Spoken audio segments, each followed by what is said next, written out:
Valentine's দিবসে এক অদ্ভুত কাণ্ড।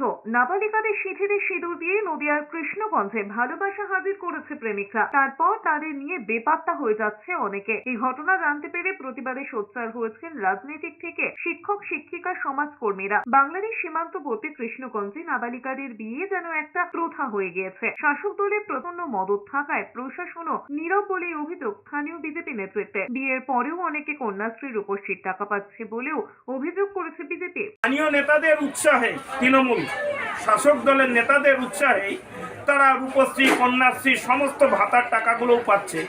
তাহলে তারা এই বিষয়টাকে উৎসাহ দিচ্ছে না আটকাচ্ছে, সেটা সম্পূর্ণভাবে এখানকার প্রশাসনের ব্যর্থতার চিত্রটাকেই তুলে ধরছে। কৃষ্ণগঞ্জ পঞ্চায়েত সমিতির সভাপতি তৃণমূল নেত্রী এই ঘটনার কথা স্বীকার করে নিয়ে দাবি করেছেন সচেতনতা বোধের অভাবের জন্যই বারবার এই কাণ্ড ঘটছে এখানে। এই ধরনের ঘটনার খবর পেলে প্রশাসনের দ্বারস্থ হন স্বেচ্ছাসেবী সংগঠনের সদস্যরা। তবে হোম থেকে ফিরে আবার নিজেরাই বিয়ে করে নেয় নাবালিকারা বলেই দাবি সংগঠনের সদস্যদের। পুলিশকে আরো কড়া হাতে এই পরিস্থিতি নিয়ন্ত্রণের আবেদন জানিয়েছে স্বেচ্ছাসেবী সংগঠনগুলি।